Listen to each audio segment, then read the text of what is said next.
सुप्रभात बच्चों, कैसे हैं आप सब। आशा करती हूँ आप सभी अपने घर में स्वस्थ और सुरक्षित होंगे। अभी आपकी वार्षिक परीक्षाएं शुरू होने वाली हैं और आपको इसके लिए बहुत मेहनत करनी है। अभी तक तो हमने परीक्षाएं दी और उसमें हम अव्वल अंक लेकर पास भी हुए। ऐसे ही हमें अपनी वार्षिक परीक्षाओं में अच्छे अंक लेकर उत्तीर्ण होकर हमें अगली कक्षा की तैयारी करनी है। बच्चों, आज हम हमारी हिंदी के पाठ्य पुस्तक व्याकरण के पाठ समास परिचय के विषय में जानेंगे और पढ़ेंगे। आज मैं आपको बताऊंगी समास क्या होता है, समास का अर्थ, शाब्दिक अर्थ क्या होता है और समास कितने प्रकार के होते हैं। आइए इस वीडियो के माध्यम से हम आज समास के विषय में जानकारी प्राप्त करेंगे। सबसे पहले समास का शाब्दिक अर्थ। बच्चों, समास का शाब्दिक अर्थ होता है संक्षेपीकरण। संक्षेपीकरण, आप सोचोगे कि संक्षेपीकरण क्या है। संक्षेपीकरण मीन्स किसी भी वाक्य का, किसी भी शब्द का छोटा रूप। जैसे आप लोग जब समास पढ़ते हो, समास विग्रह, दो शब्दों को अगर हम जोड़ेंगे तो जो बीच में जोड़ होता है, मीन्स जो घन का निशान, प्लस का निशान जो होता है, उसके अंदर कहीं पर विभक्ति छिपी हुई होती है, कहीं विभक्ति के चिन्ह छिपे हुए होते हैं, कहीं योजक चिन्ह छिपा हुआ होता है, कहीं और अथवा आदि छिपे हुए होते हैं। इसलिए समास का शाब्दिक अर्थ संक्षेपीकरण है, जिसको हम कह सकते हैं आसान भाषा में कि शब्दों का छोटा रूप। यही समास का शाब्दिक अर्थ है। इसके बाद देखिए समास की परिभाषा।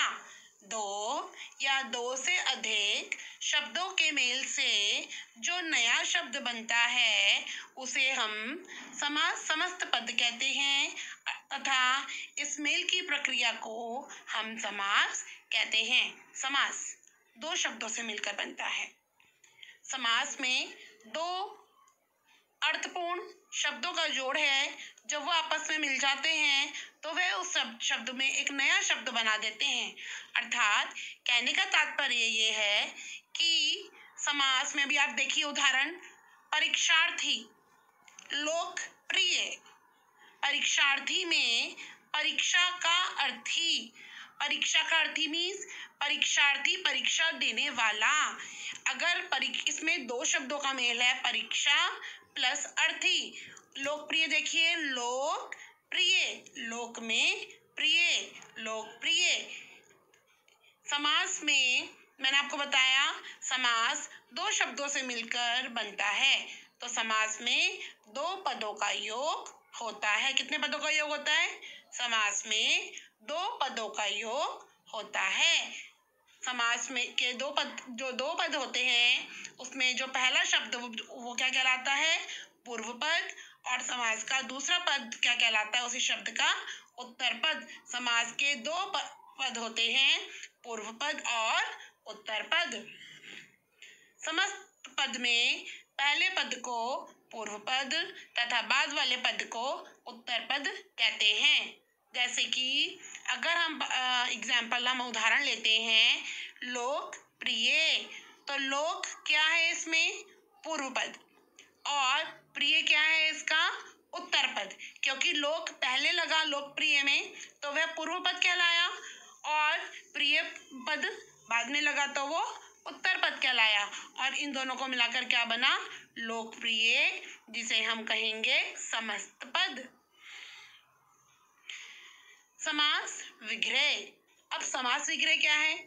समस्त पदों को अलग करने की विधि को समास विग्रह कहते हैं। बहुत सारे शब्द ऐसे होते हैं जिनके अंदर योजक चिन्ह छिपे रहते हैं, कहीं और छिपा रहता है, कहीं विभक्ति छिपी रहती है, कहीं संख्यावाची होते हैं। तो इन समस्त पदों को अलग करने की विधि को हमने समास विग्रह कहा है। जैसे पत्रोत्तर, पत्र का उत्तर, गंगा जल, गंगा का जल, पथभ्रष्ट, पथ से भ्रष्ट।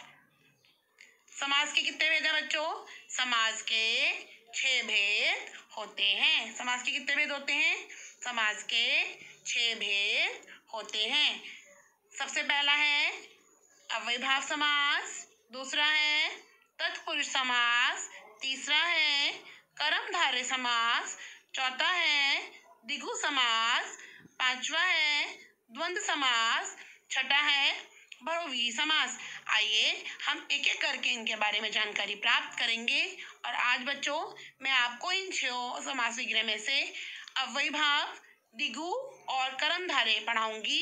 बाकी 3 हम नेक्स्ट कक्षा में पढ़ेंगे और समझेंगे। आइए हम शुरू करते हैं। सबसे पहला है हमारा अव्ययीभाव समास। अव्यय माने कुछ अलग, अव्यय। जिस समास में पूर्व पद बताया था, जो जैसे लोकप्रिय था, तो लोक क्या है? पूर्व पद। यस, पूर्व पद प्रधान हो मीन्स दूसरा शब्द पहले पद पर ही निर्भर हो। और अव्यय मीन्स कुछ अलग, तो उसके योग से समस्त पद भी अव्यय बन जाए। समस्त पद भी अव्यय बन जाए मीन्स जो पूरा शब्द बनेगा उसका मीनिंग भी उसमें आपस में ना मिलकर बिल्कुल डिफरेंट हो जाएगा। अर्थ वही रहेगा लेकिन शब्द डिफरेंट हो जाएगा। उसे हम क्या कहेंगे? अव्ययीभाव समास। एग्जाम्पल देखते हैं। जैसे समस्त पद क्या था? यथा विधि। समस्त पद क्या था हमारा? यथा विधि। यथा विधि मीन्स उसका हमने विग्रह किया विधि के अनुसार। उसका हमने क्या किया? यथा विधि मीन्स जैसे, विधि जैसे, विधि के अनुसार। दूसरा है बेकाम। बे मीन्स बिना, काम काम के। देखिए पहला पद क्या था? उत्तर पद। इसका पूर्व पद क्या है? बे। और इसका उत्तर पद क्या है? काम। लेकिन इसका पद कौन सा प्रधान है? पूर्व पद। तो उसका क्या हो गया? बिना काम के। तीसरा है प्रतिमास। इसमें पूर्व पद कौन सा है? प्रति। प्रति माने हर एक। प्रति मीन्स हर एक, मास मीन्स महीना। प्रतिमास हर मास, हर महीने। तो इसमें क्या हुआ? अव्ययीभाव समास क्या था? जिसमें पूर्व पद प्रधान हो और समस्त पद मिलकर इसका वो भी अव्यय बन जाए, वे हमारे अव्ययीभाव समास कहलाते हैं। दूसरा है हमारा बच्चों कर्मधारय समास। कर्मधारय समास में बच्चों हम देखेंगे कि कर्मधारय समास का में जो 2 शब्दों से मिलकर जो एक शब्द बनता है मीन्स जो हमारा समस्त पद होता है, वह उसमें जो पहला पद होता है वो विशेषण होता है। विशेषण मीन्स एडजेक्टिव, किसी की विशेषता। और दूसरा पद विशेष्य होता है, इसका मतलब है कि दूसरे शब्द की विशेषता पहले शब्द पर निर्भर होती है। इसमें दूसरे शब्द की विशेषता कौन बताता है? पहला शब्द। पहला शब्द को हम क्या कहेंगे? पूर्व पद। कहने का तात्पर्य यह है बच्चों कि उत्तर पद की विशेषता हमें पूर्व पद बताता है मीन्स उत्तर पद पूर्व पद पर प्रधान होता है। उत्तर पद पूर्व पद पर आश्रित होता है। तो कर्मधारय समास में पहला पद विशेषण और दूसरा पद विशेष्य होता है। इसके देखते हैं उदाहरण। जैसे समस्त पद क्या था? पूर्ण शब्द क्या था? महाजन।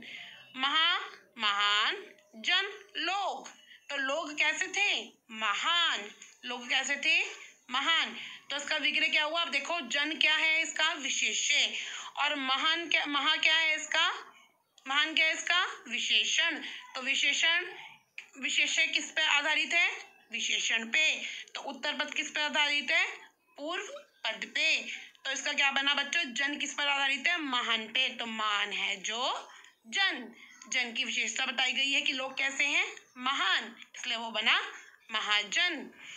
चंद्रमुख, चंद्र, चंद्र जैसा, मुख, मुंह, चेहरा। तो इसमें क्या बताया है कि पूर्व पद क्या है? चंद्र और उत्तर पद क्या है? मुख। विशेषण है चंद्र और विशेष्य है उसका मुख। तो चंद्र के समान मुख। तीसरा है वचनामृत। वचन कैसे है? अमृत जैसे। अमृत जैसे क्या है? वचन। वचन हमारा पूर्व पद है जो विशेषण है, और अमृत हमारा क्या है? ये हमारा विशेष्य है जो हमारा उत्तर पद है। और समस्त पद क्या बन गया इसका? वचनामृत। और इसका समास विग्रह क्या होगा? वचन के समान अमृत। वचन के समान अमृत। हाँ, आप आज मैंने आपको 3 ये समझाए हैं। आशा करती हूँ आपको समझ में आए होंगे कि सबसे पहले मैंने आपको बताया कि समास का शाब्दिक अर्थ क्या है, और उसके बाद मैंने आपको समास विग्रह बताया, समास के भेद बताए। अभी हम एक और लेंगे आज, अव्यय भाव और कर्मधारय के बाद द्विगु समास। बच्चों, द्विगु समास क्या है? जिस समासिक पद मीन्स पूरा एक शब्द जो दो विग्रह जिनको किए थे, जिनको 2 हिस्सों में हमने बांट दिया था, वह एक ही शब्द था, उसे हम क्या कहते हैं? समस्त पद। तो वह समासिक शब्द जिसका पहला पद मीन्स पूर्व पद, पहला शब्द संख्यावाची हो, संख्यावाची मीन्स नंबर वाला, जिसमें गिनती आपको अलग से ही पढ़ी जाएगी, संख्यावाची हो, उसे हम द्विगु समास कहते हैं। जिस समस्त पद में पहला पद संख्यावाची हो, उसे हम द्विगु समास कहते हैं। देखें इसके वो उदाहरण, जैसे समस्त पद क्या है बच्चों? शताब्दी। समस्त पद क्या है? शताब्दी। शताब्दी मीन्स शत मीन्स 100 वर्षों का समूह, 100 वर्षों का समूह। दूसरा है बच्चों हमारा तिरंगा, 3 रंग वाला। 3 रंग वाला मीन्स तिरंगा 3 रंगों का समाहार। तो देखो, आपने देखा कि जिसका पहला पद मीन्स समस्त पद का पहला पद यानी कि पूर्व पद संख्यावाची है, हमें पहले ही उसको पढ़ने से पता चल जा रहा है कि ये संख्यावाची है। जैसे पंचवटी हो गया, पंचमेल हो गया, और तिरंगा, शताब्दी आदि शब्दों से हमें पहले ही पद से पता चल रहा है कि ये कैसे हैं, ये संख्यावाची हैं। तो इसलिए जिसका पद पहला संख्यावाची हो वह कौन से समास कहलाएंगे? द्विगु समास।